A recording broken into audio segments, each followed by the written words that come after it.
podcast Papo Reto e hoje vamos abordar sobre o tema O que a escola não ensina.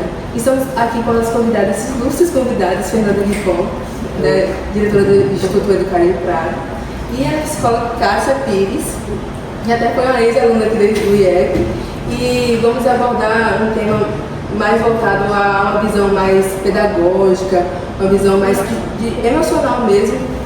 E queria começar a perguntar a Fernanda a seguinte pergunta: você acha que para a formação da pessoa, seja a carreira, o futuro dela, é necessário passar pela escola? De que forma?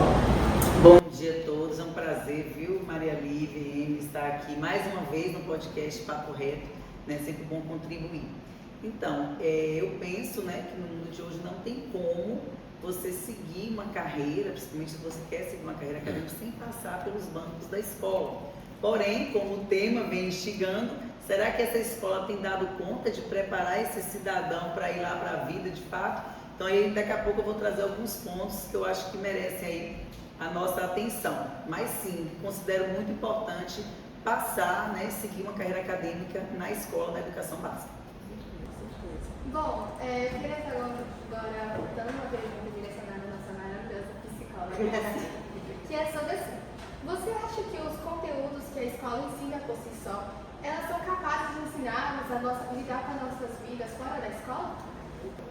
Bom dia a todos. É uma pergunta muito interessante, porque, como a Fernanda falou, não tem como a gente construir um futuro acadêmico sem passar pelos bancos da escola, mas a vida cobra muito da gente outras matérias, digamos assim, lidar com as frustrações, lidar com a pressão, com o medo, tudo isso que não é ensinado dentro da sala de aula, até porque dentro da sala de aula ensina sim muitas coisas importantes para o nosso futuro, essenciais, porém a vida cobra da gente coisas que não é ensinado e que a gente tem que estar preparado para poder lidar com tudo isso. Então, assim, precisa sim de saber de outras coisas, principalmente emocionais, para poder lidar com as matérias da vida, entendeu? E perguntar para a Fernanda que tipos de assuntos são importantes que todas as escolas têm, mas não é comum ter. Olha, hoje eu considero até um pouco extensivo demais a grade curricular, A BNCC traz uma gama de conteúdos que o Brasil, inclusive, é um dos países que mais tem conteúdo acadêmico na educação básica. Alguns outros países, eles trabalham determinadas temáticas de maneira mais superficial, justamente para tentar dar esse enfoque. Antigamente, a gente tinha algumas disciplinas que preparavam a pessoa para a vida. Eu tive, por exemplo, a educação para o lar, onde a gente aprendia desde pintar pano de prato, a fazer receita de comida, livros de receitas, sabe? A gente tinha aula de OTC, que eram organizações de técnicas comerciais, a gente tinha noção de coisas contábeis. Hoje a gente vem entrando nessa área na educação financeira, porque percebeu-se a necessidade de se trabalhar com a educação financeira desde pequena. Agora aqui no IEP mesmo, a partir do primeiro ano, no período da alfabetização, os alunos já começam a ter esse contato, porque percebeu-se que o brasileiro ele não sabe lidar com dinheiro. Quando ele se vê diante de um orçamento familiar, diante de um orçamento depois, lá na frente, de cuidar de empresas, as pessoas realmente perdem aí o prumo. Tinha outras questões de organização social e política brasileira, a gente aprendia um pouco sobre a questão do civismo, patriotismo, isso tudo tem sido deixado de lado pelas escolas. Então nós temos uma gama de conteúdos muito grandes e esses conteúdos não são tão práticos. Alguns conteúdos nós vamos usar para a nossa vida em algumas carreiras e outros não, serão meramente utilizados para fazer vestibulares, o Enem, só para uma aprovação, para entrar numa universidade, para dali você de fato se profissionalizar. Então eu penso que esse currículo ele poderia ser um pouco mais enxuto e trabalhar outras questões práticas, como a questão de planejamento financeiro, questões burocráticas. As pessoas saem da escola, entram na vida adulta, ele não sabe como alugar uma casa, ele não sabe como fazer um financiamento, às vezes um empréstimo, como lidar com o cartório, questões de contrato, de jurídicas, burocracias que a vida impõe. Então, assim, são várias demandas e que a gente não aprofunda tanto, Então, a gente precisa ter o equilíbrio emocional para lidar com tudo isso. Porque a escola foca no QI, que é o coeficiente de inteligência, mas não foca no QE. Mesmo a gente tentando, de certa forma, como vocês têm aí itinerários como projeto de vida, algumas oficinas, interdisciplinar, que traz um pouco isso, esse tete-a-tete, essa conversa, abre um pouco espaço para isso, mas no contexto escolar a gente não demanda desse tempo para todo dia estar envolvido com questões relacionadas ao coeficiente emocional. E hoje, né, Cássia, a gente sabe que para ser um bom profissional, você não tem que ter só o coeficiente de inteligência, ok? A gente tem que ter o que é. Hoje as pessoas estão contratando e retendo mais profissionais que sabem usar as habilidades emocionais. Se você não sabe se relacionar com as pessoas, você não pode trabalhar, você não pode se inserir no mundo, né, no mercado de trabalho, no mercado é complicado. O relacionamento é uma das chaves mais importantes, a gente, principalmente quem trabalha com o público. Tem que saber se relacionar, tem que olhar para a pessoa, tem que entender o porquê que aquela pessoa chegou ali, o que ela quer falar com você, qual o problema que ela quer solucionar. E aí você ter essa sensibilidade para saber lidar com o mundo. Nossa, sensibilidade está bem hoje, o que eu posso fazer? Então, assim, não é todo mundo que tem essa habilidade, né? Tia, você assim, pau mesmo com essa matéria, e eu queria ver do lado das duas sobre essa questão, a matéria projeto de vida. Ele vale a pena mesmo para a nossa vida fora da escola? Ele tem um impacto grande para nós? Em meu ver, tem. Se for trabalhado da maneira que deve ser trabalhado, e não com temas aleatórios, mas se for trabalhado com o foco de você fazer uma busca de autoconhecimento, que eu acho que o projeto de vida traz um pouco isso, nesses detox emocionais. Fazer um autoconhecimento, uma análise, ver seu perfil, né? Ver seus anseios, qual o seu propósito de vida. Nós estamos aqui para quê? Será que é só para pagar boleto, né? Não. A gente está aqui para deixar algo na vida das pessoas, plantar uma semente, servir as pessoas. Então a gente tem que entender o nosso propósito. Eu acho que o projeto de vida ajuda muito isso. E foi no meu projeto definir de vida o seu que eu projeto. descobri a psicologia. Sério? E aí, inclusive, o trabalho final do projeto de vida, que é o TCEM, que é o trabalho de conclusão do curso aqui do IEP, você vai trazer justamente o que você quer seguir profissionalmente. E tem alunos nossos que fizeram, né, aplicaram essa pesquisa e que aprofundaram na graduação, já estão indo para temas de mestrado com o tema que saiu do ensino médio. É porque ele realmente fez o que ele tinha como propósito. Não quer dizer que todos vão ter, né, esse olhar, mas tem gente que desperta mais cedo. Então, como é bom quando a escola ainda consegue permitir um pouco desse momento, né? E outra coisa é a questão da oralidade. A gente tenta trabalhar muito com essa questão de seminários e tal, mas a gente sabe que, de um modo geral, não é comum. Principalmente nas escolas privadas, o foco é muito prova, Enem e tal. Então, a gente, desde pequeno aqui, quem já passou por aqui sabe, que a gente tenta fazer essa aula. Esses dias eu estava vendo os meninos do primeiro aninho, de 7 aninhos, apresentando a história de vida deles. Eles falando. Então, assim, uma primeira exposição lá atrás. Isso é para quê? Para ganhar a autoconfiança, para trabalhar a questão do impostamento de voz, para perder mais a vergonha. Isso tudo é um passinho ali, ó, a ser dado nos seminários, na oratória, na comunicação, tão importantes para a vida da sociedade. Muito importante lá na frente. É porque quando você chega na faculdade, na sala de aula, quando você está ali na frente para apresentar um trabalho, já é difícil. Quando você chega na faculdade, é um professor que você não conhece, são pessoas que você não conhece, porque aqui a sua turma geralmente, isso, e tem uns que é desde pequenininho, desde o maternal, então você querendo ou não tem um ponto de confiança ali.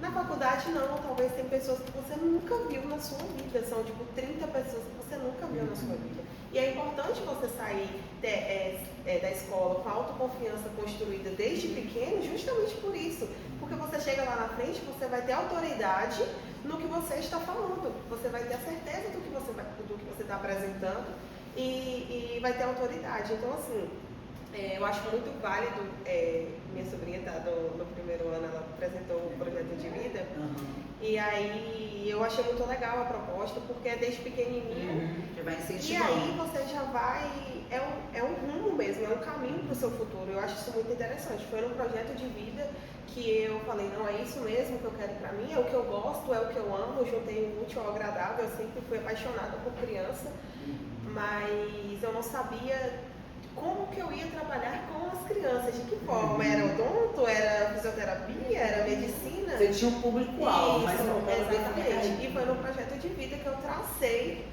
que era psicologia, que eu gostava mesmo, e era muito gratificante você ver o desenvolvimento de uma criança. E é ali que você tem que cuidar, é criança, para se tornar um adulto melhor, sabe? Isso, exatamente. Eu acho o projeto de vida super importante. acho necessário estar falando aí da educação financeira e ter autonomia, né? Porque não é só, eu sei a fórmula de Bhaskara, né? Mas tipo, a gente tem esses conhecimentos, mas que só pode ser aplicado se a gente tiver autonomia. E tem conteúdos, assim, que a gente poderia estar aprofundando mais, né? Questão, por exemplo, lá na física, a gente vai aprender sobre eletricidade, sobre resistor e tal, mas provavelmente você não vai aprender a trocar a resistência de um chuveiro, sabe? Você está entendendo? Então, assim, talvez a escola pudesse entrar um pouco mais nisso, na prática, elétrica, hidráulica. Então, a gente não entra muito, vai entrar lá na graduação de engenharia, de arquitetura, enfim. Então, assim, nem todos os conteúdos nós vamos usar. Às vezes a gente aprende sobre os nossos órgãos do sistema, lá na biologia, a gente aprende sobre tipagem sanguínea e tal, mas a gente às vezes não faz todos aqueles, aqui, né, no laboratório, tudo que vai ser necessário, inclusive primeiros socorros, como lidar no engasgo, então talvez trazer um pouco disso para vir. Esse ponto que eu estava pensando mesmo sobre os primeiros socorros, essas matérias, porque você está na aula e você pensa, nossa, eu quero fazer direito. E por quê? De que matéria da faculdade vai cair sobre órgãos? Aí a gente fica meio, sim, é necessário mesmo? O direito mesmo é uma coisa interessante. A habilidade de ler um contrato para você não cair em armadilhas aí, gente, o que bem tem hoje são pessoas cometendo fraudes.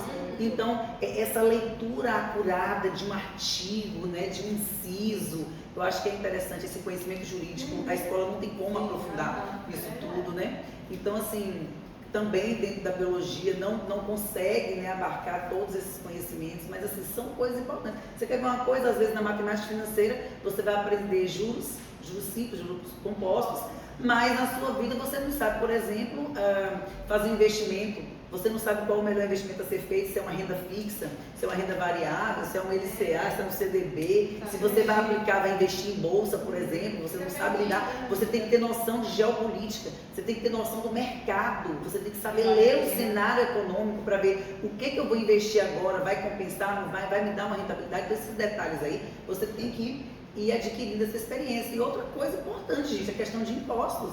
Muitos vão para a vida adulta sem ter noção da quantidade de impostos que a gente paga, tanto embutido nos produtos quanto os outros impostos, né? Desde trabalhistas a impostos ligados mesmo ali, a folha, a outras questões, né? De imposto sobre serviço, tudo tem imposto, tudo. Então, às vezes um produto custa R$100, mais de metade daquele produto tem imposto.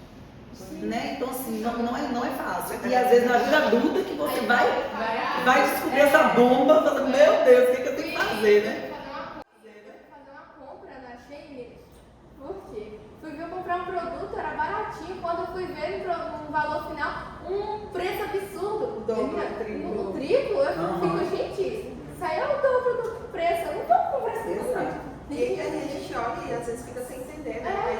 Pra que isso tudo? Quando eu entrei na faculdade, eu fico, esse assunto aqui nem é relevante, eu nem vou precisar pra minha faculdade. Precisa sim, tá? Precisa sim. Eita! Em psicologia eu falava, psicologia não tem matemática, tem amor. Precisa. Acho que tudo, um pouquinho. Eu acho Para que calcular uma dosagem. Eu acho que todas as matérias ligam um pouquinho. Liga. E aí, na minha turma, teve um semestre que o pessoal de direito veio fazer aula com a gente, pra você ver, tipo, entendeu?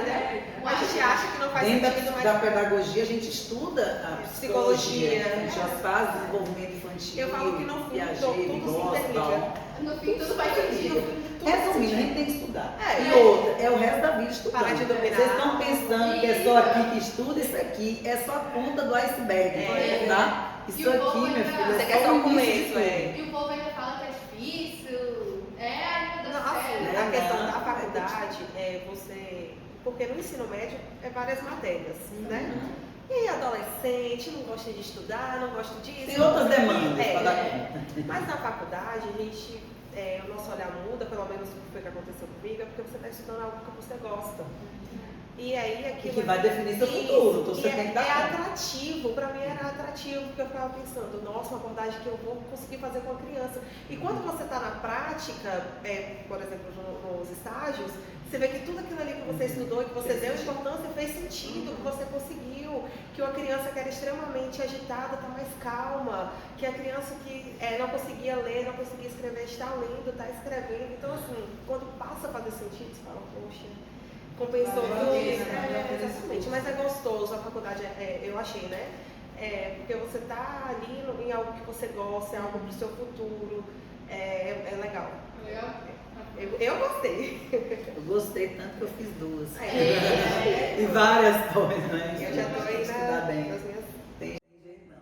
Fernanda tocou num ponto aí que, tipo assim, quando nós formamos, né? Não acabou ali. Precisamos buscar mais, precisamos estudar mais, porque A gente não sabe de tudo, a gente precisa. Não, a gente tem que estar sempre no espírito de Sócrates. Só sei que nada sei. E quanto mais a gente estuda, menos a gente sabe. A gente entende que menos a gente sabe. Então a gente tem que ter essa humildade acadêmica, pedagógica. Eu digo muito isso, baixar o ego, sabe? E focar, não, eu quero melhorar, eu quero mudar, o que eu vou fazer para isso, né? Em tantas coisas não dá pra gente saber de tudo. Não é possível, ainda mais assim nesse mundo de muita informação, é muita informação e pouco conhecimento, porque as pessoas não estão mais querendo. Na minha primeira graduação, eu ainda comprava os livros, a gente xerocava, lia os artigos científicos, tinha artigos que vinham para a gente ainda traduzir do inglês para o português para entender, porque tinha pesquisas atuais chegando e a gente precisava dar conta disso. E lia, marcava, não tinha, a internet era aquela coisa superficial, né? De pesquisa, a gente não confiava no que tinha ainda na internet, né? Hoje o povo já quer entregar tudo na IA. E a gente tem que fazer tudo mesmo, manualmente, enfim. Na segunda graduação já tinha um pouco mais de opções, já tinha, né, o Cielo, alguns sites mais confiáveis de artigo científico, dá pra gente usar. Mas hoje está muito assim a rola. Eu não sei, 20 e poucos anos depois, como está agora o mundo acadêmico. Eu penso que está mais complicado. Porque as pessoas estão com cada vez mais preguiça de ler, de estudar, de assistir vídeos longos. Ninguém quer mais, gente. É tudo informação, é a geração de hoje. Tudo no máximo 3 minutos, fica pronto. Né? Essa é a geração de hoje, né? É o atalho, é o mais fácil. Fica muito difícil, a gente não Ajuda, mas por um lado... E aí vem agora para fechar também uma coisa que a escola não ensina e que os alunos fazem, é colar. A gente não ensina a colar e vocês aprendem. Por isso que é o atalho, que é o atalho. Se eu lá tirar fotozinho, eu jogo no Não chat. pode. Não pode. Às vezes Você eu anda leio fazendo assim. isso? Agora não, porque a gente recolhe, né?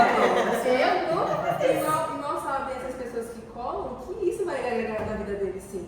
Não, lá na frente vai ter o preço. Né? Porque na hora da profissão, você não tem como buscar um advogado no meio de uma audiência, ele não tem como consultar os chats GPT para fazer a defesa do seu cliente. Tem que estar aqui, ó. Não é isso? Então quem estuda, gente, eu só digo isso, ninguém perde estudando, se né? dedicando. Pois é. Ninguém perde. E outra coisa que minha vida inteira minha mãe falou comigo e hoje em dia eu adulta vejo que faz total sentido, é que o estudo é a única coisa que ninguém tira da Ninguém gente. tira.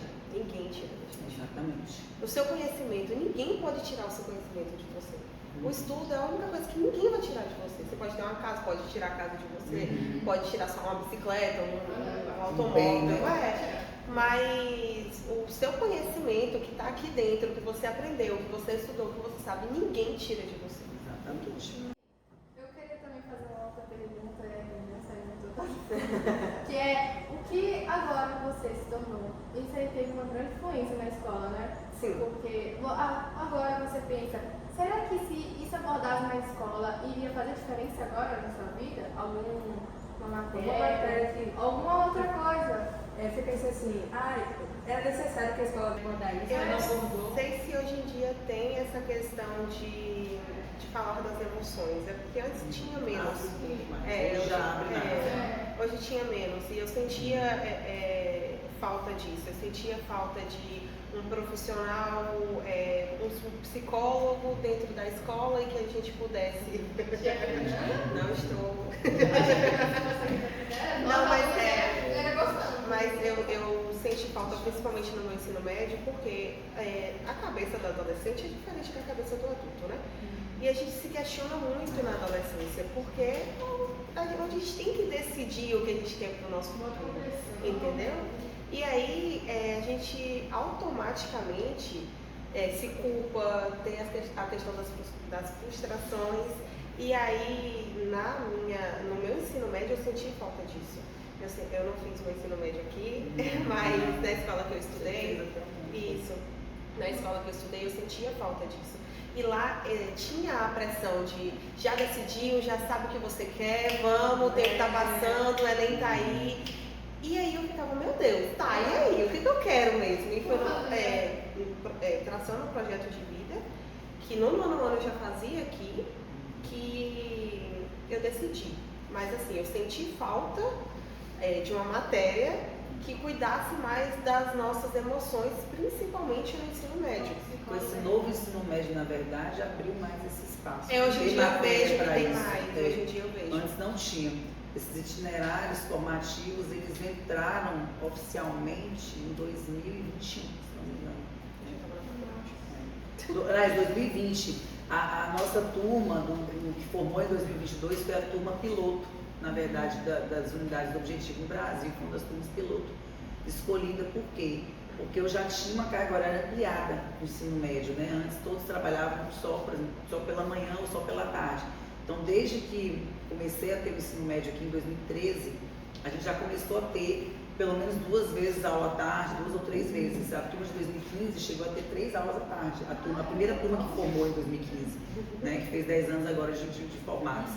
E aí, atendi Laís, de Thiago, que é meu personal, de Lucas, muito legal. Larissa, né, que hoje o filho estuda aqui na escola, isso é muito bacana, né? Bia, que já é dentista e já atende na comunidade, Carlinhos, né, farmacêutico. Então, assim, é muito bom pra gente quando vê que a turma deu frutos, né? E aí, naquela época já tinha essa carga horária estendida. Então, quando veio a proposta da reformulação do novo ensino médio, essa ampliação, e colocando esses itinerários, e dentre eles esse projeto de vida, justamente para fazer essa parte, né, dessa escutativa, dessa parte aí, a gente já tinha. Então, fizemos como, né, escola piloto, e desde a pandemia, na verdade, a gente trabalha Então, a pandemia com esse itinerário, com esse estreitou muitas coisas, né? Acelerou o processo. Mas aí eu sentia isso, porque o ensino médio, pra mim, tinha muita questão de comparação também. E o próprio adolescente, ele se compara, ele se cobra muito, né? Os pais falam, fulano não faz isso, o filho de ciclano é assim. E aí tinha uma sensação de que você está atrasado, de que você não escolheu ainda, muito essa questão dessa pressão, assim, né? Da comparação, de não saber o que você quer para o futuro, medo do futuro, medo da sua. Será que minha escolha? Eu tinha muito essa. Quando eu decidi que eu queria psicologia, eu tinha medo de não dar certo, vamos dizer, de lá na frente eu me arrepender. Só que, nossa, a gente é tão jovem, a gente acha que na adolescência a gente acha que a gente já é adulto, né? Mas quando eu fui fazendo a faculdade, eu falei, cara, se isso aqui não for o que eu quero, eu posso recomeçar outras 10 vezes. Com certeza. Na minha sala tinha uma senhorinha, inclusive. É porque a gente não tem a maturidade ainda para entender isso. É tudo muito no agora, muito, né? Não precisa ser perfeito agora. Tem um processo nessa perfeição. Não existe, né, gente? A vida não existe perfeição. Não tem nada perfeito. Acabamos, né? Falando bastante coisa sobre, né, abordando vários aspectos impactantes, né? Os aspectos questionativos que a gente fica, né? A cor. Tá refletindo. Olha, você faz isso, Lívia? Não, vocês não, a gente. Ninguém que usa o chat GPT junto. Não sei nem usar. Nem sei o que é isso. A malandragem. Então, foi isso, mais um episódio do nosso podcast. Queremos agradecer às nossas ilustres convidadas que compartilharam as experiências, né? Compartilharam um pouco do lado acadêmico e emocional, né? E assim, obrigada de todo carinho. Obrigada, meninas. Até o próximo. Até o próximo. Deu certo?